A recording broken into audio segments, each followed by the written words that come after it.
тэгэхээр 2025 оны ер нь одоо үржилсэн гүйцэтгэлүүд бол ихэнх үзүүлэлтүүд дээр бол ихэнх нь одоо гарсан байж байгаа. Тэгэхээр ерөнхийдөө дүгнээд харах юм бол 25 он яг танд байгаа тоонуудаар яг ямар гүйцэтгэлтэй жил бэ? Анхны одоо засгийн газар болонтой эдийн засгийн хөгжлийн яам за Монгол анхнаас төсөөлж ирсэнтэй одоо харьцуулахад гүйцэтгэл ямар байсан бэ? За 2025 оны эдийн засгийн гүйцэтгэл өрсөлдсөн гүйцэтгэлээр 6.8% өсөлттэй гарсан байна. За энэ маань анх одоо олон улсын байгууллагууд за дотоодын Монгол банк эдийн засгийн хөгжлийн яам зэрэг байгууллагуудтай харьцуулах юм бол бага зэрэг одоо хүлээлтээс өндөр өсөлттэй гарсан байгаа. За эдийн засгийн өсөлт 6.8% өсөлттэй гарахад одоо хамгийн өндөр нөлөөсөн хоёр хүчин зүйл байна. За нэгдүгээрх нь бол энэ мал аж ахуйн салбар нийт эдийн засгийн өсөлтөд 2.91% одоо нөлөө үзүүлсэн. За хоёрдугаарт нь зис 1.2 гээд хувийн нөлөө. Ингээ энэ хоёр маань нийлээд мал аж ахуйн салбар зисийн өсөлт нийт эдийн засгийн өсөлтийн одоо 60 орчим хувийг тайлбарлаж байгаа. За мал аж ахуйн салбарын хувьд бол яагаад энэ өндөр өсөлттэй гарваа гэхээр өнгөрсөн 2023 24 онуудад дараалан Монгол улсад бол зудалтай малын хорогдол бол маш өндөр байсан. За 2025 оны хувьд бол цаг агаарын нөхцөл байдал харьцангуй сайн байсан учраас малын тоо толгой бол өмнөх жилээс өсөлттэй. За энэ дотроо хүнсэнд бэлтгэсэн малын тоо 13.9 сая байжгаад 2025 онд бол 21 сая болж одоо нэмэгдсэн өөрөө энэ эдийн засгийн өсөлтөд бол тодорхой хэмжээний эерэг нөлөө үзүүлсэн ийм төр зүрхтэй байгаа. За мөн одоо бойжуулсан төлөвийн тоо хэмжээ ихэд нийтдээ 5.5 сая толгоогоор өссөн байгаа. Ингээд нийтдээ хөдөө аж ахуйн салбар маань бол нэрсэн дүнгээр 33 орчим хувийн одоо бодит өсөлтийг үзүүлсэн ийм эерэг нөлөө үзүүлсэн. За хоёр дахь гол одоо өсөлтөд нөлөө үзүүлсэн салбар маань бол энэ зэсийн салбар байгаа. За зэсийн хувьд бол нийт үйлдвэрлэлийн хэмжээ 55 орчмоор жишээлбэл оюутлын төсөлтөөр өссөн. За дээрэс нь экспортын дүнгээрээ зэсийн үн өссөн учраас нийтдээ 76 орчим хувиар бол зэсийн экспорт нэвтсэн байгаа. За энэ өөрөө эдийн засгаар нийтдээ 1.21% эерэг нөлөө үзүүлсэн байна. За бус салбаруудын хувьд бол энэ жилийн үед өнгөрсөн 2025 оны үед нэг онцлогтой зүйл юу болж өнгөрөв гэхээр худалдааны салбар бол одоо бодит дүнгээрээ бууралттай гарсан байна.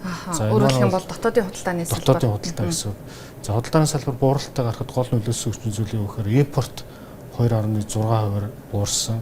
За мөн одоо дотоодын идэвхжил одоо 2024 онтой харьцуулахад зээлийн өсөлт буурсан гэх мэтлэн нөлөөнүүд бол үзүүлсэн нь бол бууралтай харахад нөлөө үзүүлсэн байна. За эдийн засгчдын зүгээс нэг шүүмжилж байгаа асуудал нь инфляц хэдийгээр одоо Монгол анхны зорилттой түвшинд байгаа ч гэсэн 3-4 жил дараалаад яг одоо 8-9%-ийн түвшинд хадгалагдахаар яалтч худалдаа авах чадварт нөлөөлж байна гэсэн юм зүйлийг бол байнга хэлж байгаа. Тэгээ та бүхний гаргаж байгаа статистик мэдээлэлээр өрхийн одоо сарын орлоготой за инфляцийн нөлөө гэд эдгээрийг одоо харьцуулаад нэгтгээд аваад үзэх юм бол ямар дүгнэлт хийж болохоор вэ? За инфляцийн хувьд өнгөрсөн 1-р сарын байдлаар бол 7.5% өсөлттэй гарсан жилийн инфляц. За 12 сард 7.5, за 11 сард 8.2 гээд ер нь инфляцийн энэ дундаж түвшин маань бол өндөр хэвээр байгаад байгаа.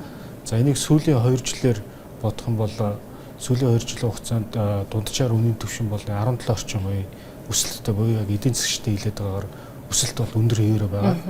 За инфляц дотроо бидний бас одоо анхаарах шаардлагатай бас гол одоо өрхийн амжиргаанд нөлөөлж байгаа зүйл юу вэ гэхээр хүнсний инфляцийн түвшин бол бас нэлээд өндөр болоод ирлээ.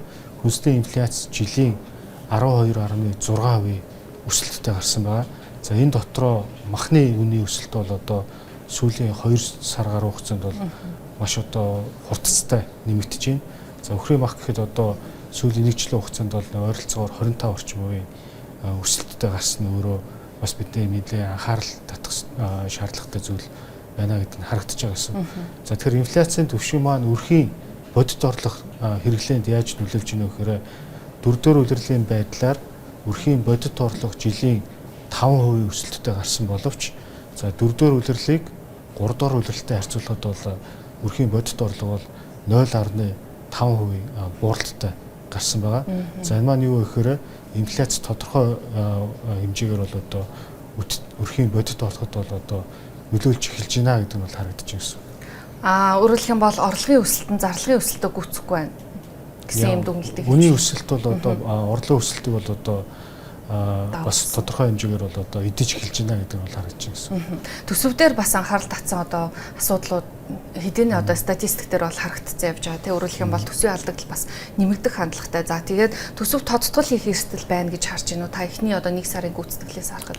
За эхний 1-р сарын гүйцэтгэлээр ерөөхдөө экспорт бол 70% өссөн байгаа. 700 орчим сая доллараар. За импорт 12 орчмоор буурсан. За энэ маань өөрөө төсөвдөр яаж гарч ирэх вэ? Мэдээж төсвийн алдагдал бол 400 гаруй тэрбум төгрөгийн алдагдaltaй гарсан. За төсвийн тухай хуулиараа бол одоо төсвийн тодтгол их нөхцөл байдал бол үүсээгүй баха гэж би бол харж байна. Ер нь одоо хөдөлмөрийн зах зээл ч гэдэг юм уу гол үзүүлэлтүүдийг харахаар сүүлд одоо манад ирсэн бас зочид бас байр суурин дээр илэрхийлж байсан. Бүтээмж бол бас доогуур байна. За хэдийгээр одоо цалин өссөн ч гэсэн бүтээмж бол өсөлтөө одоо цалингийн өсөлтийг гүйцэхгүй байна гэсэн юм байр суурьтай. Тэгэхээр та бүхний гаргаж байгаа хөдөлмөрийн бүтээмжтэй нэг ажлагчид ногдож байгаа дотоодын нийтдэгтүүний өсөлт за эдгээрийг аваад үзэх юм бол үнэтэй одоо хэр нийцтэй байна. За ерөнхийдөө яг 2025 оны нийт эдийн засгийн гүйцэтгэлийг харахад бол хүлээлтээс бол харьцангуй сайн байгаа тийм 6.8% өсөлттэй гарсан. За төлбөрийн тэнцвэрлэхэд 1 тэрбум долларын ашигтай гарсан. За энийгээ одоо бид яг нэг ажилчны хөдөлмөрийн бүтээмжээр ингээд харахад бол нэг ажилтныг хөдөлмөрийн бүтээмж бол дунджаар 4.8%-аар бол өссөн ийм үзүүлэлт 2025 онд гарсан байгаа. За тэгвэл энийг одоо эдийн засгийн салбаруудаар нь харах юм бол нөгөө л бидний байнга ярьдаг уулуурхайн салбараас бусад салбаруудын одоо хөдөлмөрийн бүтээмж бол одоо бага хэвээр байгаад. Ялангуяа хөдөө аж ахуйн салбар энэ дотор одоо ажил хүчний оролцоо хамгийн ихтэй нийтдээ одоо 300 гаруй мянган малчдыг одоо хамруулдаг энэ салбарын одоо бүтээмж бол бага хэвээр байна. Энэ маань өөрөө уулуурхайн салбараас хэд дахин одоо бага ийм одоо үзүүлэлттэй. За жишээ дуртад бол уулуурхайн салбарын ажилчдын одоо нэг үйлрлийн дундаж одоо хөдөлмөрийн бүтээмж нэг 15-аас 16 орчим сая төгрөгөөр хэлбэлцдэг байхад за хөдөө аж ахуйн салбарыг бол энэс одоо бараг 4-5 дахин за зарим тохиолдолд 7 дахин бага одоо ийм бүтээмжтэй байгаа нь өөрөө бид бол одоо бусад салбаруудынхаа бүтээмжийг нэмэгдүүлэхээр анхаарахгүй бол эдийн засгийн маань үндсэндээ орлогын хувьд ч гэсэн бүтээмжийн хувьд ч гэсэн уулуурхайн салбараас бол одоо хэд хамааралтай байна гэдэг нь бол энэ үзүүлэлтүүдээс бол харагдаж байна гэсэн үг. Монгол Улсын одоо салбаруудыг аваад үзэх юм бол тий уулуурхай салбараас ер нь одоо хамаарал бол нэлээд өндөр байна. Ялангуяа хөдөө аж ахуйн салбар бол өрсөлдөх чадвар бага байна гэж. Тэгэхээр аж үйлдвэрийн салбарыг аваад үзэх юм бол одоо яг ямар нөхцөл байдал харагдаж байна. За сүүлийн 3 жилээр нь харьцуулаад харах юм бол нөгөө засгийн газрын зүгээс бас аж үйлдвэрийн салбарыг дэмжих тодорхой бодлогуудыг хэрэгжүүлнэ гэдэг уг нь зарладаг. Тэгэхээр энэ нь боддоор бас одоо статистик үзүүлэлтээр яаж харагдаж байна. За аж үйлдвэрийн салбар тэр дотроо боловсруулах салбар бол 2025 оны үед бол 17 орчим хувиар өссөн байгаа. Нэрсэн дөнгөөрөө. За эдийн засгийн өсөлт дээр бол нийтдээ 0.71% эрг нөлөө үзүүлсэн байгаа. За аж үйлдвэрийн салбарын хувьд бол одоо гарч байгаа эрг өөрчлөлт гэх юм бол ноолуурын салбарт бол эрг өөрчлөлт гарч байна. За энэ дотроо бол одоо самсан ноолуурын экспорт бол сүүлийн одоо 1 жилийн хугацаанд 2024 онтой харьцуулахад бол 4.8 дахин өссөн байгаа.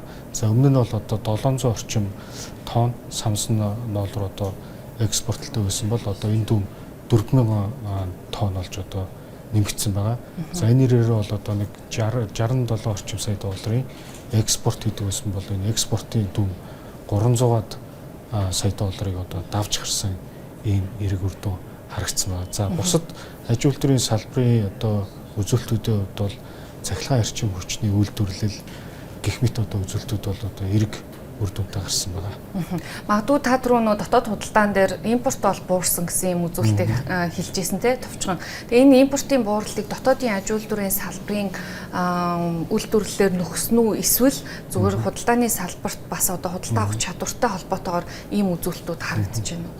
За худалдааны салбар бол нэрлсэн дөнгөөрөө бол одоо 2% өсөлттэй 2025 онд гарсан. За энийг одоо тухайн салбарын өөрийнх нь одоо үйлдвэрлэгчийн буюу одоо инфляцаар нь завсарлах юм бол 4.6% одоо уналттай гарсан гэсэн. За худалдааны салбарын бууралтад одоо гол нөлөөлж байгаа хүчин зүйл юу нөхөөр энэ маань өөрөө гадаад худалдааны бууралттай бол одоо шууд хамааралтай байгаа. Гадаад худалдаа 2025 онд импорт нь 2.6% бууралттай байгаа. За энэ дотроо суудлын автомашин болон одоо авчааны автомашин, за нефтийн зарим бүтээгдэхүүний импорт бол буурсан үедээ байгаа. Энэ маань өөрөө бол тодорхой хэмжээгээр бол худалдааны салбарын бууралтад бол одоо гол нөлөө үзүүлсэн гэж хэлж болж байгаа. За дээрэс нь зээлийн өсөлтийг бол ярьж болж байна. За зээлийн өсөлт маань 2024 онд бол нэлээд эрчимтэй өсөж исэн. Ялангуяа одоо хэрэглээний зээлийн өсөлт бол зарим саруудад 40 гаруй хувийг даваад явж исэн бол за зээлийн өсөлт бол энэ 1-р сарын байдлаар бол одоо 18 орчим хувийн өсөлттэй буюу зээлийн өсөлт бол буцаад одоо саарж эхэлж байгаа юм төр зураг харагдаж байгаа. За энэ маань эргээд өөрөө бас худалдааны салбар дээр өвний нийлүүлэлт талаас нь бол одоо худалдааны салбарын одоо агшилт үе бий болоход бол тодорхой хэмжээгээр бас нөлөөлсөн байх магадaltaй гэсэн үг. Ерөн зүгээр яг эдийн засгийн ерөнхий төлөвийг харах юм бол 25 оны одоо 11-р сард бол эдийн засгчд ярьж байгаа. За эдийн засгт бол яг одоо бас одоо хэд талын зарим шинж тэмдгүүд харагдах магадaltaй байна гэсэн юм байр суурь хэлжээс. Гэтэл одоо бол нөхцөл байдал бүр эсрэгээр арай өөр болцсон байж байгаа жишээтэй. Тэгэхээр энэ дээр та яг ямар дүгнэлт хийж болохоор байна? За бид яг эдийн засгийн бодит өсөлтөө харах юм бол 6.8 гэдэг маань бол харьцангуй одоо өндөр үзүүлэлттэй байгаа. За гэхдээ энийг бас дотор нь ингээд задлаад үзэх юм бол үүний одоо 2.9 нь бол одоо хөдөө аж ахуйн салбар байгаад байгаа. За нэмэх нь одоо нөө зэсийн салбараа оруулаад ингээд үзэхээр 60 орчим хувь нь бол одоо хоёр салбар дангаараа бүрдүүлж байгаа. За мэдээж одоо аж үйлдвэрийн салбар, барилга, за бусад одоо худалдаанаас бусад үйлчлэлийн салбарууд бол бүгдээрээ өсөлт бол өндөр гарсан. За гэхдээ худалдааны салбарын хувьд бол бас эдийн засгтаа эзлэх хэмжээ бол өндөр байдаг. 16-аас 18 орчим хувийн одоо нийт эдийн засгт бол эзэлдэг, байр суурь эзэлдэг ийм бас томоохон салбаруудад ордог. За дээрэс нь ажил хүчнийг бас тодорхой өндөр хувийг эзэлдэг ийм салбар гэдэг байгаа. За тэгэхээр эдийн засгийн өсөлтийн хувьд бол мэдээж худалдааны салбар дээр бол бид бас харах шаардлагатай. Яагаад гэвэл энэ маань өөрөө бас эргээд нөгөө ажил хүч цалин хөлс гэдгээрээ дамжаад бол одоо нийт одоо эдийн засгт бол нөлөө үзүүлэх ийм салбар байгаа. Төгсгөлд нэг зүйлийг маш товчхон асууя. За өмнө нь одоо тантай бас ярилцж байгаа тийм Монгол Улсын хүн амын өсөлт бол ойрын одоо хугацаанд бол бас одоо харьцангуй одоо төсөөлөөгүй юм одоо үр дүнтэй гарч магадгүй болцсохгүй нэ гэсэн юм зүйлийг та хэлжсэн. Тэгэхээр ер нь одоо хүн амын төрөлттэй холбоотойгоор өсөлттэй холбоотойгоор яг ямар одоо зүйлийг ажиглав 25 оны эцсийн гүйцэтгэлээр. За ерөнхийдөө 2020 оноос хойш ялангуяа одоо 1980-аад онд төрсэн одоо энэ хүүхдүүдийн нөхөн өрчмийн нас одоо ерөнхийдөө дуусах буюу одоо нэлээ 40 гараа явж байна. За дээрэс нь яг одоо нөхөн өрчмийн насанд 90-ад он 2000-ад оны их буюу одоо төрөлт маш одоо өндөр хэмжээгээр буурсан. Шилжилтийн одоо насныхаа орж ирж байгаа нь өөрөө төрөлт буурахад бол маш өндөр дүнгээр нөлөөлж байна. За 2025 оны өрчсөн гүйцэтгэлээр харахад бол одоо төрөлт 6.3%-аар дахиад буурлаа. Ер нь бол энэ төрөлт сүүлийн 5 жил дараалаад буурж байна. За энэ маань мэдээж нөгөө төрөх насны, нөхөн өрчмийн насны одоо залуучдын тоо хүн ам буурж байгаатай холбоотой. За нөгөө талаас бас ер нь яг одоо нэг эмэгтэйчүүдийн төрүүлж байгаа хүүхдийн тоо яг хэд болж байна гэдэг хэмждэг төрөлтийн нийлбэр коэффициент гэж байдаг. Энэ коэффициент маань бол бас буураад байгаа.